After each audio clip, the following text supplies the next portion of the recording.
For years, Ireland has been losing most of its top athletes to scholarships abroad, but things might just be changing. There's still a bit to go, but one university that is certainly making its mark is DCU. With its scholarship programme now in its 5th year, is it making a difference? Scholarship programme here we developed about 4 or 5 years ago, and Dublin City University were a university that competed in a lot of different sports, and ultimately they started to prioritise maybe 3 or 4 sports and to be good at those 3 or 4 sports. So they gave me a budget to work off, and we have set a programme up whereby we probably will at 4 or 5 years time we will be 20 full athletes on scholarship here, and that would be similar to what you might have in the States. We've looked at everything. We've looked at competition, obviously, going abroad. We have given them the best facilities that we currently have, and we're continuing to develop them. We have huge sports science support. The accommodation is excellent, the facilities are excellent. So, there was a time when, you wouldn't have that option here at home by staying at home, and you might go off to America and you would get that in the States. And realistically, if we are going to compete with the US colleges, we've got to have our facilities comparable to what they have in America. So what athletes do we have here that we would have lost? Well, I won't say that we may or may not have lost them, but I know that I was very, very lucky at the start of the programme in 2002 when we would have taken in athletes of the calibre of, say, Fionnuala Britton or a Mark Christie. And, to be honest, when I think back now, Fionnuala has qualified for next year's Olympics. She could have gone to any university she likes in the States. She was second at the European Under-23 Cross-Country Championships last year. Magnificent achievement in Legnano, and she's moving to the next level. Now, tell me about all the facilities that you have here. Well, we have a number of physiology labs, biomechanics, strength and conditioning labs, and these labs afford us the opportunity to assess our athletes on a regular basis. Quite obviously, sprinters are going to do different forms of testing to middle distance runners, but it allows us to individually assess the efficacy of our training programs and allows us to also predict how our athletes are going to perform in competition.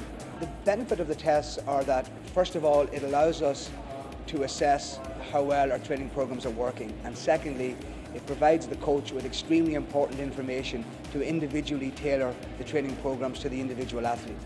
And how often would they use these? Well, we would do the physiological testing on our treadmill probably once every 4 to 6 weeks. In contrast, we would look at blood. We would have their blood assessed almost every week, particularly our female athletes. But specifically, we're looking for evidence of anemia, that is, low levels of red blood cells which carry oxygen. And if you have low levels of red blood cells, it's going to compromise your performance. And we try to be proactive and identify this before it actually occurs. It also allows us to identify athletes who have niggling infections. From that, we can look at the white blood cells and other parameters as well.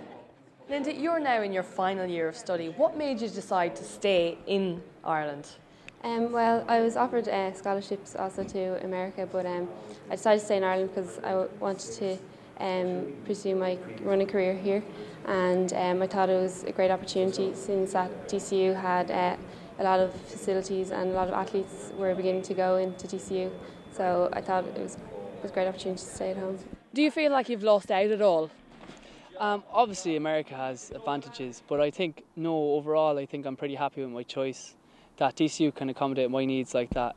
If I'm injured, they send me to physios. I got biomechanics assessment done, and also like psychology and nutrition are all taken care of. So overall, although America has benefits, so does, I think the benefits of DCU outweigh America's, for me personally anyway.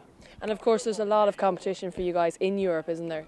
Yeah, we're good with Enda here and Ian Cheney, that they take us away during the summer to big international Grand Prix in like Belgium and Holland, where running would be pretty big, and that way then we can get like international style competitions throughout the year, which is a major benefit.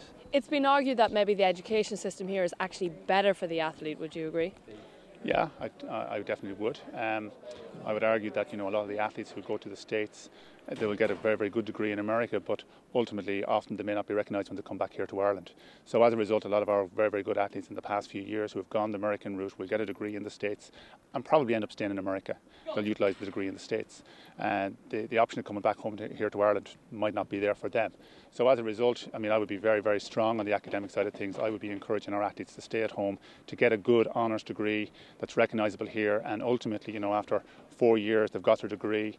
Athletically, they're still obviously improving. Maybe take a year or two out then and concentrate on their athletics. And if it doesn't work out for them in terms of athletics, then they've got their honours degree from an Irish university to fall back on. So how does an athlete get on this programme? Well, ideally, I've got to recognise them first. I've got to perform well as an athlete, and I'm in a lucky position in that I'm very, very involved with, say, Irish schools and Leinster schools. So at first hand, I see these kids. And ultimately, there was a situation 4 or 5 years ago where I would have gone chasing them. We don't have to do that anymore. I mean, athletes are coming to us now. So, probably every day I get 2 or 3 different emails from athletes from here, there and everywhere saying, look, they want to find out more about our scholarship programme. So clearly we're doing something right.